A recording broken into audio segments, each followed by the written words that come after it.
we're looking at is better, right? Hush is going to 2. What? Okay, I take back what I said about why is Hush 2 mana? That's fucked up, dude.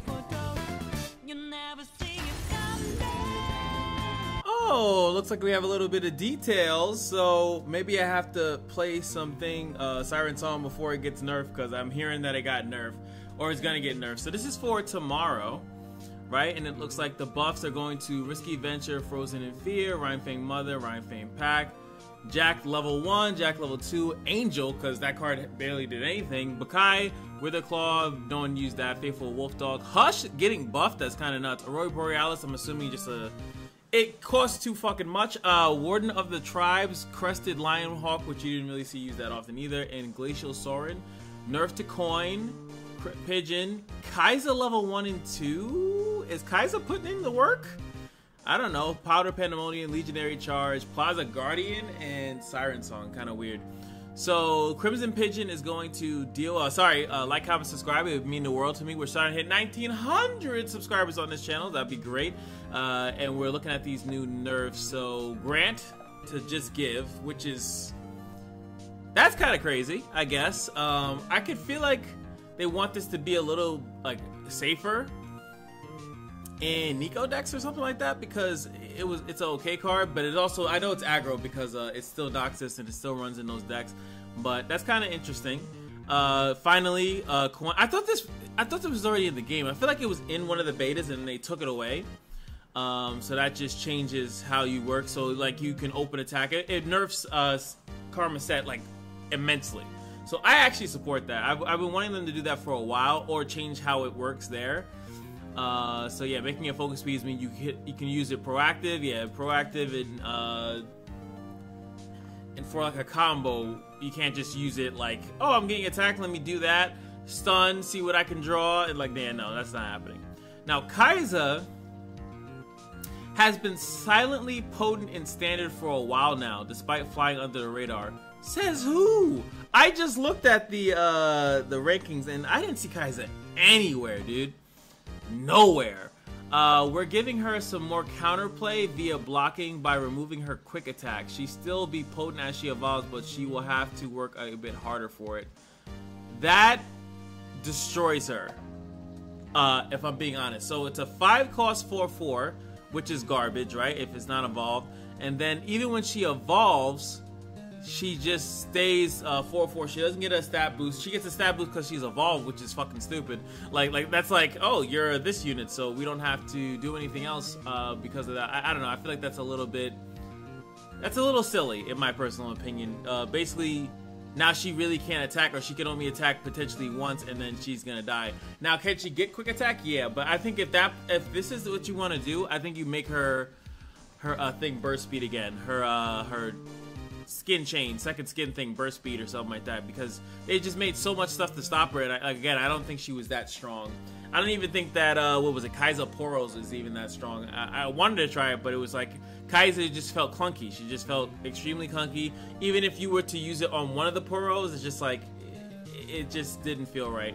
And plus, they're both 5 mana, the Poro King and Kaiser. I don't know, I feel like this is just kind of a weird one, just taking a quick attack, but it allows you to... 100% allows you to do some more things. No. Just, she was, I think, dead in the meta. I don't know. What? Silently potent? That's crazy.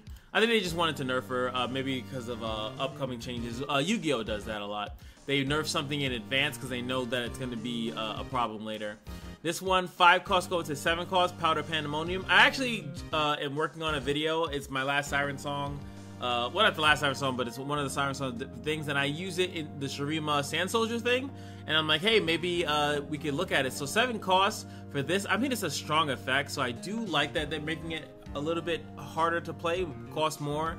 Deny is much stronger on it, so I like this change, actually. It is a very strong effect. Summon the Powder Monkey, and then I think the Powder Monkeys are 1/1s in the same region of the Siren Song, so that's kind of crazy.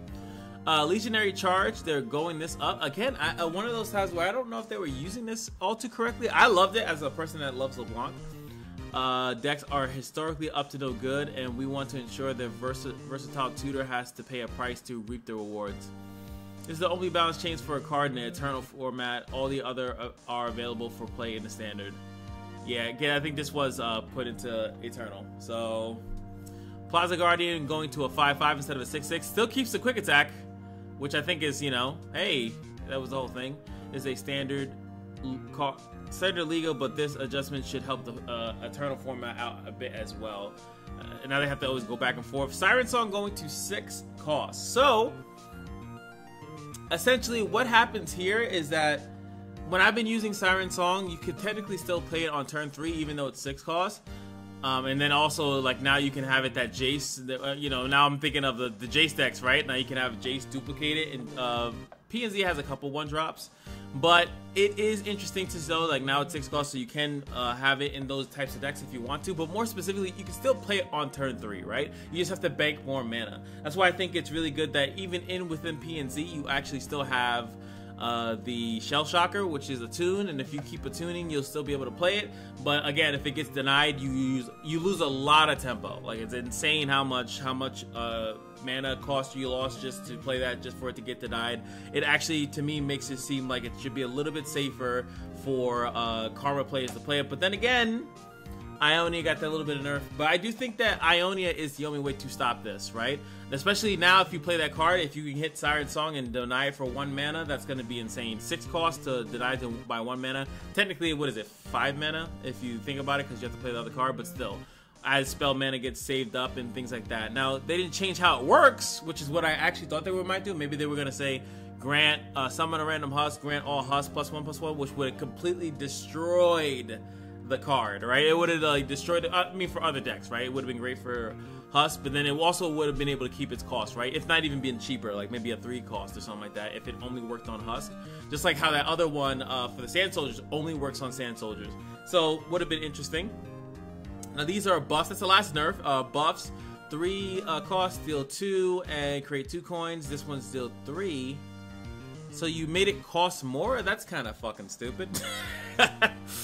Only reason why I think it's stupid, I mean, it does more damage, right? I just think that it was a bad card anyway. Of course, you don't want to, you know what? I take back, it's fucking stupid. Because a 3 cost, deal 3 damage with an upside if it kills is kind of nuts. So I see why they did that, but I would have maybe 3 coins. Still keep the cost the same. Deal 2, if it kills, you'll get 3 coins instead. Or maybe make it that if it survives, you get 1 coin, and then if it does kill, you get 2. I don't know. 4 cost just seems a bit much, but it does help Jack a little bit more because it's more expensive, right? So if you're going pure Jack, which is not even a thing, but maybe that's what they are. Maybe that Jack buff we were looking at is better, right? Hush is going to 2. What? Okay, I take back what I said about. Why is Hush 2 mana? That's fucked up, dude.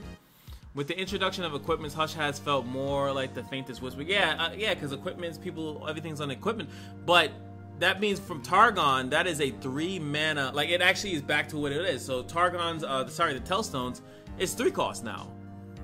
That's just a 3 cost combo now, like what you used to pay. Now, if you're not, I feel like you could run the Targon for Targon plus Hush, and that's 6 cards in your deck to stop an attack. Plus, if you're running the blinder guy, you got 9.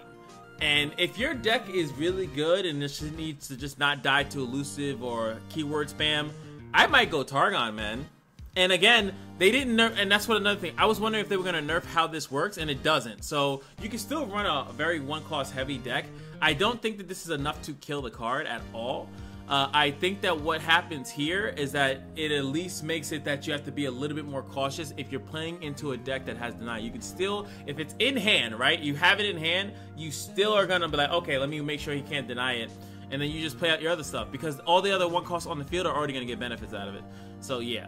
So, yeah, this is nuts. But this is going to help people easily deal with units that were given Jillian Husk, something like that. So this, I don't know, Targon is the region that's more popular with it. So I think that in that tier list or whatever, the rankings, I think you're gonna see Evelyn Targon go up even higher because of this. Because now they're gonna have more ways to stop someone else with a crazy unit. And since it's so cheap, you can even spam the Hush real quick on a unit, take the spell shield out if they have it, and then use another one and still have enough mana, right? Still mana back up. Because a lot of times this very unit heavy, those decks. Anyway. Next up is the Rhinefame pack, +1/+0 for each time you frostbited. That is a change, right? Yeah, it was a 1/1 overwhelm, and I think that each time you played it, but no, this is summoned from the other thing. Yeah, Rhinefame pack is a token card, so they changed it so it has 4 defense regardless, right? Which is weird, right? Because yeah, this one you summon a Rhinefame pack, and then this one said it gave 1 something, and it has, oh no, it always had overwhelm. Yeah, it always had overwhelm, but now it's a 3-cost card. I don't know necessarily the difference of that because it's a token card. It gets summoned from something else. What significance of it being a 3-cost is it? And then you have Frostbite, Summoner, granted +1 for each time you Frostbite, 2 Frostbite, summon a Rhinefame pack. So, oh, okay, I see it a little bit, right? So, actually, does that dodge? Not like, if I Frostbite this, does that? No, because the way Frostbite works is that it minuses based on what that is, so Frostbite still works on it. So you remove it from here, in case, so what this means is that you go Dog Printer. That's basically what it's saying. Because before, my issue with the Rhinefame pack before was that it had to be summoned from here and then it would get the same. Yeah, see, when I'm summoning it would come from here, right? The problem with that is that if this thing gets reset or something like that, it just sucked. So, but if I can make a Rhinefame pack and then keep duplicating it in some way, shape, or form, I don't need to keep playing Frozen in Fear. I don't need to keep playing the Rhinefame Den Mother. I could just keep spamming the Rhinefame pack itself. I do like that. It would also be nice if they just made it a separate card too. But yeah. And it's a dog, though we don't have a dog payoff right now. Only the cats, I feel like, have a decent amount of other cards to go with it. But that's a really cool change, actually. Now that I read it, that it's like, that you could just keep spamming that. You don't have to, because before, my printer deck, and this is also another thing. So what I was doing before is that I made a Black Flame deck, right? So I would Black Flame the Rhinefame Den Mother, and then the Rhinefame Den Mother would summon and summon the Rhinefame pack, and it was strong or whatever like that. But the problem then was that I just had this on the field, and now to be fair, it also kind of, this is supposed to be a nerf. It's supposed to be a buff, but it does nerf this card a little bit that it has 4 health. So it's not meant, I guess, to stay there. But it does let us know that I think this means that Neferi will come into the game, right? She'll probably have to do with putting dogs in the deck, which Nico technically does too. But all the Darkins that are champions always have something of that nature. I don't know if what they'll make her do, but I think she'll have something to do with dogs because she does summon dogs, and it would make sense that she could put a bunch of dogs in a deck. That would kind of make sense to me, and maybe she has a way to constantly summon certain dogs or something like that. So that's pretty cool. Now we have Jack. Jack level 1, Strike, create a thing in hand. Strike, when you refill mana, heal me 1 for each mana refilled. So this is what I feel like that's kind of doing. Moving coin to focus allows us to give it more additional power interaction in other regions. Bilgewater coins hasn't quite had the meta impact as Iona. No, it hasn't. So we're giving some reworks to the Bilgewater half considering the coin nerf. We updated Jack to give him more texture and more. And you know what this is? It's what happens when the Runeterra champion is not in League of Legends, right? So this is just something that they want to make. It's like, I feel like it's like a style thing. Giving him a heal allows him to attack, strike. If he survives, then you can play the coin, but it's focused, so you have to play the coin and then heal him back up. What this also makes me interested in is like maybe like Soraka kind of stuff. Soraka, Targon, and then you have this. It depends on how much all these other cards are healed. And it's the same thing when you refill mana. Sorry, when you refill mana, heal me for 1. Wait, what?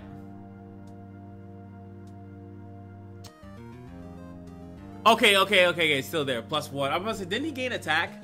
He granted attack and then heal me for 1 for each mana refilled, which is awesome. It doesn't matter what mana it is either, unless I'm mistaking it. I think it doesn't matter if it's spell mana or regular mana, but that's still pretty good. So he can heal himself back up to full. I think that also makes that because remember, Tom Kench was the only heal-based deck that has ever existed, right? Because you get hurt, then you heal it back up with Soraka. So maybe Soraka, but Soraka I think is she's standard. She's not insane. I think she's Eternal right now, so it would have to be me to go into the depths of Eternal and figure that out. Now this one is Plunder. So finally they give this thing. I think again they didn't know what to do with this, so they made the card. And again they can always go back and give it something. Got character for days. She questioned why she wasn't getting any of a Plunder, and now she has the guts to deny. No one has enough. So yeah, create 3 coins in hand. If a Plunder trigger, that's great. Sucks because she's such a card that you want to attack with immediately, so you have to have some type of board presence, get the plunder, or if it's like Samara, obviously you could do that another way, and then create 3 coins. I really like that. I think you actually can use her now. This guy, when it challenged, they lose -2. Now play, grant the enemy vulnerable, and then do the same thing. Makes it a lot better, especially for a 5-cost card, like Jesus Christ. But it was supposed to synergize with Renekton and a bunch of units already having vulnerable. You play him, and then you go with a bunch of favorable trades. Maybe go Jarvan or something. Who knows? Now, the Faithful Doggy, play, what is it? All 3, 2 costs, 1, 2. Play, equip me with a thing. So now, it's equip me with a equipment that costs 2 or less from the hand and forge me. That's great, because then you can, I think you can raw forge it no matter what, right? Like if there's no equipment, I think you just play and he forges himself, which makes him into a 2/3. And if something died beforehand, he gets the you know, great. But if he could forge it, makes me think of like some Ionia shenanigans, right? Just off the rip, right? Just because you can keep forging an equipment over and over again in Demacia as well. And my favorite thing, if you guys haven't known, I've done it, you know, Scout Braum. My favorite thing, Scout Braum, is you give him that Demacia one, that 1-cost one, and you forge the shit out of it. And since Braum is in thing, but now you have another way to forge it, and that also synergizes with the other 4 cards. This is amazing, actually. Very interesting for Demacia Ornn deck. Then a Royal Borealis going down to 5. It just costs too much. I think it could have actually went down to 4. Because it gives you 2 random Poros, not 1-cost Poros, could be the big guys, and it also gives you 2 Boro stacks. And now, I guess they realize, you know, it would have been based on how good the Poro King is, but they feel like just nick it down a little bit so you could play it on technically turn 3. Turn 3, I think you could play it, is the earliest you could play a 5-cost card, if I'm not mistaken. And that's not as bad as before with 6, where you could play it on turn 3 still, again, but at least you'll have some mana back up, or if you didn't get to save as much mana, you can still play it and then just relax for a little bit, and then do it. I think the Poro King is going to become a phenom. I know it's not technically in the high-end meta. It's a little bit too slow, but it is what it is. Next one, this one's going from 9 going to an 8 cost. That's cool, I guess. This one's going to a 6 cost, 6/6. This one's a 5/4 with Overwhelm, which I guess? That's just good because if you have Nico leveled earlier, now this unit comes in as more of a powerhouse. Who cares? Other stuff. Now there is one thing that I wish that one of those things where I really wish would not blow when landing the killing blow. There's a glitch. I just saw that in Snooey's video. You hex Bliverator and then you miscalled the unit that was hex Bliverated. I wonder if they actually saw my video because I made Evelyn Nidalee, and the problem that I have with Evelyn Nidalee is that you don't get the brush-based card if you use the last husk on that unit, which is a very specific to that deck. So I feel like, is it here? Shadow the Brush will no longer be prismatic. Who cares?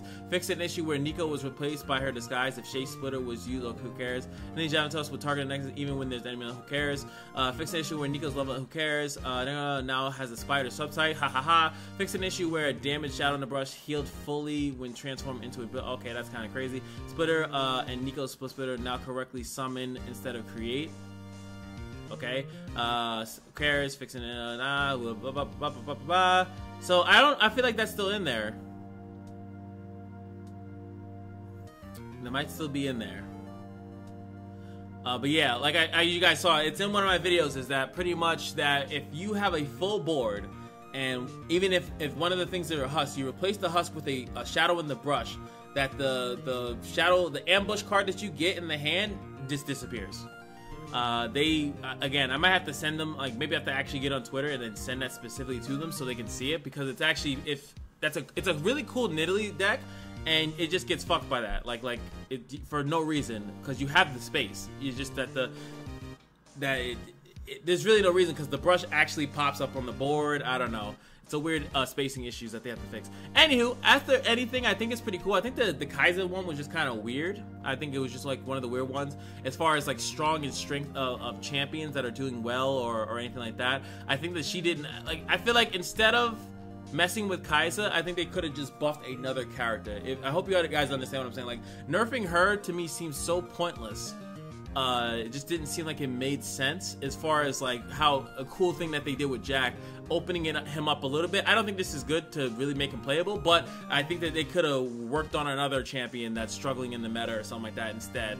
So you guys let me know in the comment section below. I'd love to hear from you guys. What do you think was good, bad? Should they address it more? Did they do enough to Siren Song? I think this Hush thing is insane. The Plaza Guardian thing I don't care about. Most of them I don't really care about. Pandemonium is a good touch. The coin thing is definitely one of the most things. But that deck is not in the top tier right now as far as at least the sites that I look at. Karma Shen to me is an amazing like tournament deck, right?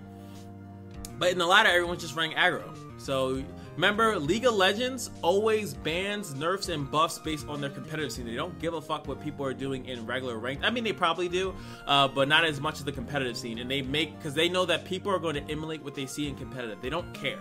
So the thing about that is that this game, I feel like they more care about content creators. Runeterra, I feel like they care more about content creators, ranked a little bit, not too much of the competitive scene, a little bit, like a tad bit, but not really. So I think that this was like, you know, people were complaining about, like the people complaining about it, they change it, right? Kai'Sa, I feel like this must have been so, I don't know, someone must have complained about it, because competitively, Kai'Sa's not doing anything, right? Then that should make sense to you guys. Like, why did they buff Jack? Like, he's not doing anything competitively, and this change is not going to make him competitive unless you put him in Eternal and the heal means something. You know, like, because in the deck that I think he did the best in, which is Udyr, you give him regeneration. You know, you give him regen, and then he just kind of does it. He just does it for the people. Like, you don't really need him to heal at all. So I don't see the purpose of that. They could have maybe gave him like quick attack or something like that, like after a certain amount of mana, because Set's effect is much better, just dramatically better than what his is.